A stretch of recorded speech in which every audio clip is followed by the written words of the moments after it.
Hi guys, welcome back to my channel. After so many days, I don't even remember. First of all, I really want to thank you all for subscribing to my YouTube channel. We have 9 subscribers in total, which means a lot to me because I started from zero. और जब आप zero से start करते हो फिर आप देखते हो कि आपके 9 subscribers हैं तो बहुत अच्छा feel होता है. As you can see, I'm a little bit ready. अभी थोड़ा सा बचा है. I was shooting a reel for my Instagram. Follow me on Instagram. I'll tag my username somewhere here. आज मैं रेडी हो रही हूँ बाहर जाने के लिए एंड आई थॉट इससे अच्छा मौका और क्या ही हो सकता है कि मैं एक सिट डाउन वीडियो बनाऊँ बहुत ही अच्छा सा. इन लोगों को नहीं पता है, मोस्टली किसी को भी नहीं पता है. I was a part of miss Rajasthan 2022 batch. I was one of the top 28 finalist. If you are someone who wants to go to that pageant और आपको किसी भी पैजेंट में जाना है, so I am going to put out my journey so that it can help you guys. तो तैयार होते होते ही हम ये कुछ करेंगे. For my base, I'm using the Dot & Key का tinted sunscreen. It is good. It gives a nice base. मतलब ब्लश वगैरह सब टिक जाता है. तो मैं मिस राजस्थान में कैसे गई? बेसिकली मिस राजस्थान हर साल होता है. मिस राजस्थान राजस्थान का सबसे पॉपुलर पैजेंट शो है जहाँ पर बहुत सारी लड़कियाँ पूरे ऑल ओवर राजस्थान से आती हैं मॉडलिंग, अपना जो मॉडलिंग का जर्नी है उसको स्टार्ट करने के लिए. I was also one of those girls जिसको मॉडलिंग करनी थी and I wanted to be in that industry. I still want to be in that industry. I mean that's why I am doing content creation. Rajasthan का actually add दिखा था. उनके काफ़ी सारे ads आप इंस्टाग्राम पे भी देखते होंगे. दे रेगुलरली पोस्ट अबाउट अपने पैजेंट के बारे में. वो लोग रेगुलरली पोस्ट करते रहते हैं. तो मुझे भी एक ऐड के थ्रू पता चला था. और ऑल्सो मेरे कॉलेज में एक सीनियर थी जो वहाँ से जिन्होंने अपनी जर्नी स्टार्ट करी थी. तो आई वॉज रियली मोटिवेटेड. तो इसलिए मैंने भी वहाँ फॉर्म जो था उन लोगों का फिल कर दिया. तो अगर आप भी हो जिसको राजस्थान से हो आप या कहीं से भी हो और आपको ट्राई करना है कि आपका सिलेक्शन होता है या नहीं, तो उनकी जो इंस्टाग्राम पेज है या फिर ऑनलाइन भी आप डाल सकते हो. You can search for miss Rajasthan 2026, जो भी ईयर है 2026 फॉर्म्स, और सबसे ऊपर ही उनका एक फॉर्म आ जाएगा जो आप फिल कर सकते हो. या फिर आप उनके इंस्टाग्राम पे जा सकते हो. मिस राजस्थान के नाम से उनका ऑफिशियल इंस्टाग्राम पेज है. उनकी बायो में हमेशा उनका फॉर्म रहता है. रिसेंट जो भी पैजेंट जिस ईयर का स्टार्ट होने वाला होता है उसके लिए उनका एक फॉर्म रहता है. अभी उनकी रजिस्ट्रेशन ओपन है, तो अगर आप चाहते हो तो आप अपना फॉर्म भर सकते हो. 2022 में आई टर्न्ड 18 एंड नहीं 2021 में एक्चुअली आई टर्न्ड 18, बट 2022 में मैंने उन लोगों का फॉर्म भरा था विद द लीस्ट एक्सपेक्टेशंस कि मेरा होगा. तो फॉर्म में वो लोग आपकी बेसिक डिटेल्स मांगते हैं, जैसे कि आप कितने साल के हो, कहाँ से हो, आपने मॉडलिंग कभी करी है, कोई पैजेंट शो के रहे हो या फ्रेशर हो. अगर आपने पैजेंट करा हुआ है तो it is a plus point for you. But अगर आपने पैजेंट नहीं भी करा हुआ है और आप इस इंडस्ट्री में एकदम नए हो मेरी तरह, तो आप उस फॉर्म को भर सकते हो. कोई फ़र्क नहीं पड़ता कि आपने पैजेंट किया है या नहीं किया है. मैंने उस फॉर्म को भरा था. उसमें आपकी इमेजेस मांगते हैं. जो इमेजेस वो मांगते हैं वही इमेजेस देना. अगर उसमें एक पोर्ट्रेट मांगा है जिसमें आपका सिर्फ फेस दिख रहा है तो वही पोर्ट्रेट देना. जो रिक्वायरमेंट्स हैं वो आप उसमें देख के भर सकते हो, पढ़ के ही क्या क्या रिक्वायरमेंट्स हैं उनकी. आफ्टर दैट मुझे उन लोगों का एक कॉल आया था जिसमें उन्होंने मुझे इंटरव्यू के लिए बुलाया था. सो बेसिकली फॉर्म जो होता है वो एक बेसिक रजिस्ट्रेशन होता है जो सब कर सकते हैं. उसके बाद आप लोगों का एक इंटरव्यू राउंड होता है. लाइक बेसिकली एक फ़र्स्ट इंटरव्यू राउंड होता है जहाँ पर लिटरली सारी लड़कियाँ आती, जिन्होंने भी मिस राजस्थान का फॉर्म भरा होगा वो सारी लड़कियाँ आपको वहाँ मिल जाएंगी. जब मैं गई थी तो आई थिंक 300 कुछ एंट्रीज़ थी जो वहाँ पर आई थी लड़कियाँ. 300 गर्ल्स आई थी अपना इंटरव्यू देने और मैं भी वहाँ पर आई was also one of those girls. तो जब मैं वहाँ पे गई, मतलब वहाँ पे जब मेरा इंटरव्यू हुआ, उनका कॉल मुझे आया कि आप सिलेक्ट हो चुके, तो मैं बहुत खुश हो गई थी कि वाह, मतलब मैं सिलेक्ट हो गई, मतलब मेरा फेस इतना अच्छा है कि मैं सिलेक्ट हो गई.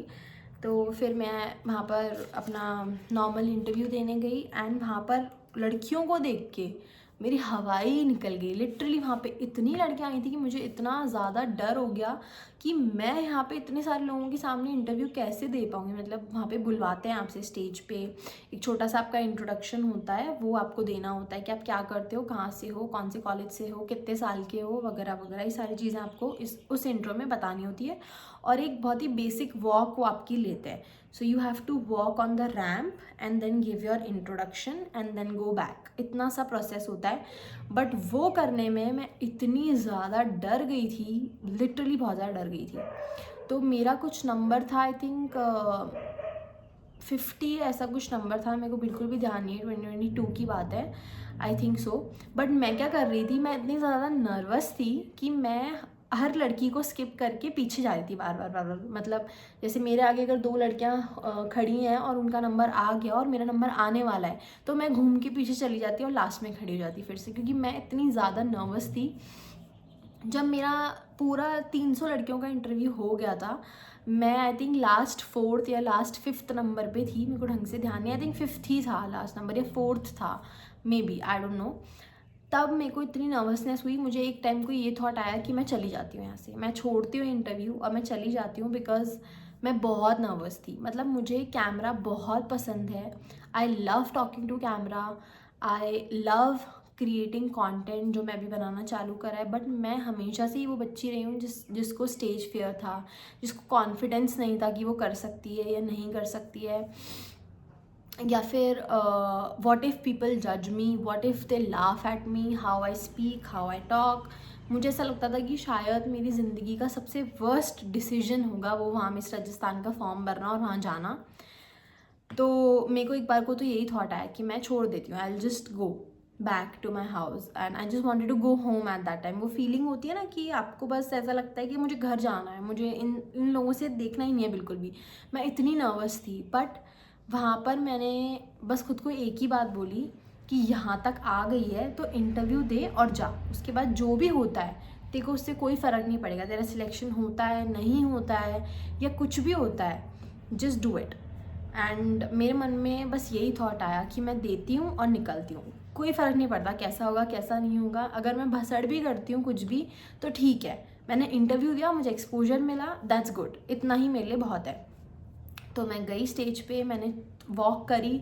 वॉक बिल्कुल भी इंपॉर्टेंट नहीं है, अगर आप इंटरव्यू देते टाइम ये सोचते हो कि वॉक बहुत इंपॉर्टेंट है, एकदम वॉक एकदम परफेक्ट होनी चाहिए, तो ऐसा कुछ भी नहीं होता है। आप बेसिक वॉक की प्रैक्टिस करके जाओ, नॉर्मल वॉक, एक वीडियो देख लो पैजेंट वॉक कैसे होती है, उसको देख लो अच्छे से, समझ लो कि वो लोग वॉक कैसे करते हैं, वीडियो देखो, थोड़ी सी प्रैक्टिस कर लो उस वॉक की, दैट्स इट। क्योंकि वो वहाँ पे आपका परफेक्शन नहीं देखने वाले हैं कि आप कितने परफेक्ट हो वॉक में। अगर आप परफेक्ट हो तो दैट्स वेल एंड गुड, मतलब बहुत अच्छी बात है कि अगर आप परफेक्ट हो। बट अगर आप नहीं हो, आप मेरी तरह हो, बिगनर हो, फ्रेशर हो, तो ज़रूरी नहीं है कि आपकी वॉक परफेक्ट हो, इट्स नॉट इम्पॉर्टेंट।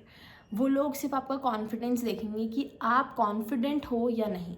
अगर आप कॉन्फिडेंट हो जो भी आप कर रहे हो उसमें, तो आपका सिलेक्शन कोई नहीं रोक सकता, because that's what I did.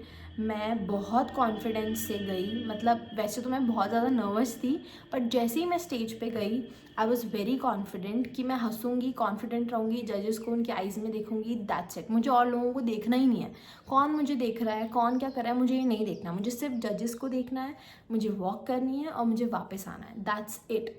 तो मैं वॉक करके गई स्माइल करते हुए, मैंने अपना इंट्रो दिया कि मैं जयपुर से हूँ, सेंट जेवियर्स से हूँ, बीबीए कर रही हूँ, उस टाइम पे मैं कॉलेज में थी, and I have been brought up in Jaipur, मेरे इंटरेस्ट हैं डांसिंग, एक्टिंग एंड मॉडलिंग, ये बताकर मैं वापस आ गई। एंड उसके बाद मैं वापस अपने घर आ गई, अपनी कैब में बैठी और वापस आ गई अपने घर। I like to apply my blush in a W because it looks really well, मतलब एकदम पॉलिश कर देता है आपके लुक को, that's why. And I have got so many compliments when I apply my blush like this कि मैं हमेशा वैसे ही लगाती हूँ। Okay, moving ahead. So when I came back तो मुझे एक्सपेक्टेशंस बिल्कुल भी नहीं था कि मेरा सिलेक्शन होगा। और जब मैं इंटरव्यू देने गई थी तो मैंने किसी को नहीं बताया था कि मैं इंटरव्यू देने गई हूँ। मेरी मम्मी को पता था और मेरी बहन को पता था, दैट्स इट, और किसी को भी नहीं पता था। I live in a joint family, तो मैंने किसी को नहीं बताया था कि मैं इंटरव्यू देने गई हूँ वगैरह वगैरह। बट मेरी फ़ोटो आई थी पेपर में। जितनी भी लड़कियाँ होती हैं वहाँ पर जो आती हैं अपना इंट्रोडक्शन देने, जिनका इंटरव्यू होता है, उन सारी लड़कियों का एक जॉइंट फ़ोटो होता है। वो जॉइंट फ़ोटो वो लोग सिटी भास्कर पेपर में पब्लिश करते हैं, और मेरी फ़ोटो आई थी वहाँ पर, मैं दिख रही थी एविडेंटली सबको। तो उस फ़ोटो से मेरे रिलेटिव्स को पता चल गया था कि गुन्ना यहाँ पर, मतलब मेरा घर पे नाम गुन्ना है, तो सबको पता चल गया था कि मैं यहाँ पर गई हूँ। एंड मेरे को सबने फ़ोटो भेजी थी व्हाट्सएप पे कि ये तू है, ये तू है। मैंने कहा हाँ हाँ मैं ही हूँ।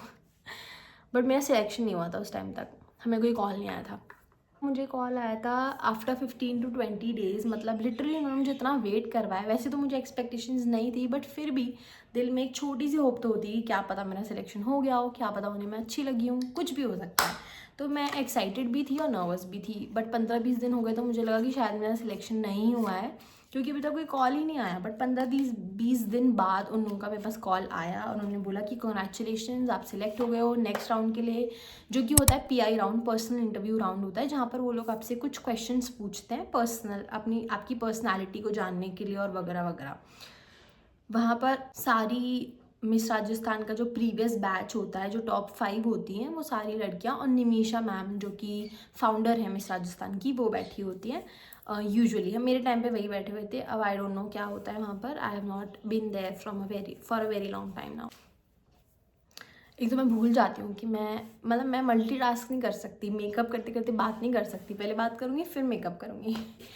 तो उसके बाद हुआ ये कि उनका मेरे पास कॉल आया, उन्होंने मुझे बुलाया कि आप टॉप 50 शायद लड़कियां सिलेक्ट हुई थी। 50 लड़कियों में से 50 या 70 लड़कियां थी, मेरे को करेक्ट नंबर ध्यान नहीं है अगेन। उसमें से टॉप 28 फाइनलिस्ट जो होती हैं वो निकलती हैं, टॉप 28 गर्ल्स निकलती हैं उस पूरे बैच में से। तो 300 में से पहले 70 या 50 फाइनल होती हैं, फिर उसमें से 28 फाइनल होती है। तो I was selected in the top 50। Let's take a बीच का नंबर 50 लड़कियां सिलेक्ट हुई थी, जिसमें से भी टॉप 28 निकलती हैं। तो वो PI इंटरव्यू के बाद निकलती हैं टॉप 28 गर्ल्स। तो हम वहाँ पे गए, वहाँ पर भी उन्होंने एक वॉक करवाई हमसे, नॉर्मल बेसिक वॉक। वहाँ पर उन्होंने हमारी फ़ोटोज़ ली, जो वो हमारे पोस्टर्स पे यूज़ करते हैं, वो वाली फ़ोटोज़ उन्होंने ली वहाँ पर। और उसके बाद हमारा एक PI इंटरव्यू हुआ, मेरा PI इंटरव्यू, जहाँ पे उन्होंने मुझसे पूछा कि आप इस फील्ड में क्यों आना चाहते हो, आप क्या करते हो, आपको इंटरेस्ट क्यों है इस फील्ड में, और आप अगर बन जाते हो मिस राजस्थान तो आप क्या करोगे, आपकी रिस्पॉन्सिबिलिटीज़ क्या होंगी, वगैरह वगैरह। ये सारे सवाल और बेसिक क्वेश्चंस आपसे पूछते हैं, जिनका आंसर बिल्कुल भी डिफ़िकल्ट नहीं होता। Just follow your heart. मैंने तो वही किया था, जो मुझे समझ में आया, जो मुझे फील हुआ उस टाइम पर, मैंने वही सारे आंसर्स उन लोगों को दिए। और PI मेरा बहुत अच्छा गया था। आई वॉज वेरी कॉन्फिडेंट, क्योंकि वहाँ पे 5 ही लोग थे। ज़्यादा लोग होते हैं तो मेरे कॉन्फिडेंस में मैं डगमगा जाती थी, अब नहीं, पहले। तो उस टाइम पे मेरा PI इंटरव्यू अच्छा होता, तो मुझे उस टाइम तक आइडिया हो गया था कि मेरा टॉप 28 में भी हो जाएगा। उसके बाद मुझे एक फ़ाइनल कॉल आया, काफ़ी दिन बाद, 10-15 दिन बाद अगेन एक फ़ाइनल कॉल आया मेरे पास कि आपका टॉप 28 में हो गया है सिलेक्शन, एंड आप अब मिस राजस्थान के पार्ट हो। तो I was very happy, excited, और बहुत ज़्यादा मैं खुश हो गई। मेरी होप्स बहुत ज़्यादा हाई हो गई कि ओ माय गॉड, मेरा सिलेक्शन हो गया मिस राजस्थान, मतलब हमारा फर्स्ट मिस राजस्थान का ऑफिशियल एक सेशन होता है। बेसिकली मिस राजस्थान में वो लोग 7 डेज़ आपको अपने साथ रखते हैं, और जो बाकी के उनके सेशंस होते हैं वो लोग ऑनलाइन लेते हैं, जूम मीटिंग पे होते हैं कुछ सेशंस, और बाकी के 7 डेज़ में जो सेशंस होते हैं वो उनके पास होते हैं। तो हमारा जो फर्स्ट सेशन था मिस राजस्थान का, वो था ऑनलाइन, हमारा जूम मीटिंग पर, फिटनेस के बारे में था कुछ, या I think so first session हमारा फिटनेस के बारे में था। जो अलग अलग मेंटोर्स लेते हैं, जो इंडस्ट्री में इस्टेब्लिश्ड है और जिनका मिस राजस्थान से टाई अप है, वो लोग उन सेशंस को लेते हैं, जहाँ पर वो आपको सिखाते हैं कि आपको कैसे अपने आप को मेंटेन करना है, वर्कआउट करना है, फिट रहना है, which is very important, and mind you, I'm literally saying this, it is very important।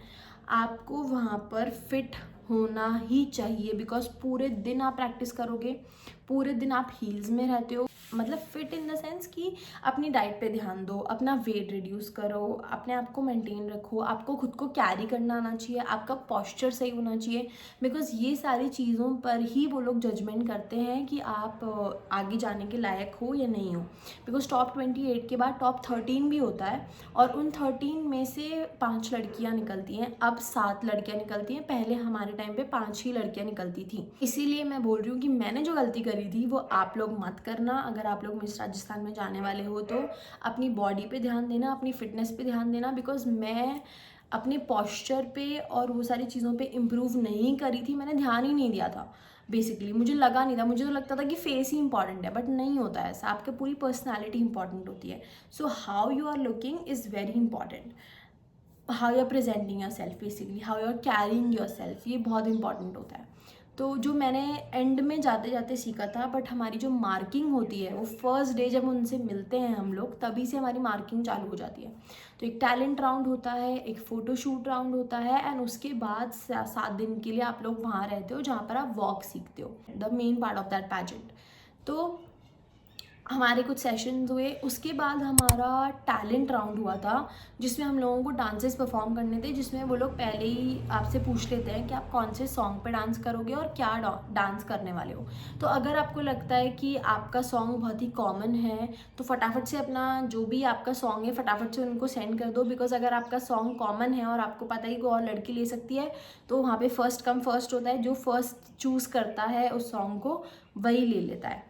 I did a mistake, I chose a western song, जबकि मैं कंफर्टेबल थी एक इंडियन क्लासिकल डांस करने में, बिकॉज स्कूल में और बचपन से लेकर अभी तक मैंने सिर्फ क्लासिकल डांस ही सीखा था। वेस्टर्न में मैं बहुत कम डांस करती हूँ, लाइक वेस्टर्न सॉन्ग्स पे मैं बहुत कम डांस करती थी। I use to dance more in classical part, but मैंने क्लासिकल ना चूज़ करके, पता नहीं मेरी कौन सी बुद्धि वर्क करी उस टाइम पे, बट मैंने क्लासिकल ना चूज़ करके वेस्टर्न चूज़ किया, जिसमें मैंने प्रैक्टिस भी ढंग से नहीं करी थी। लाइक टाइम काफ़ी दिया जाता है, बट मैं जो हूँ वो मैं इतनी लेज़ी हूँ कि मैंने उस टाइम पे बहुत लेज़ी थी।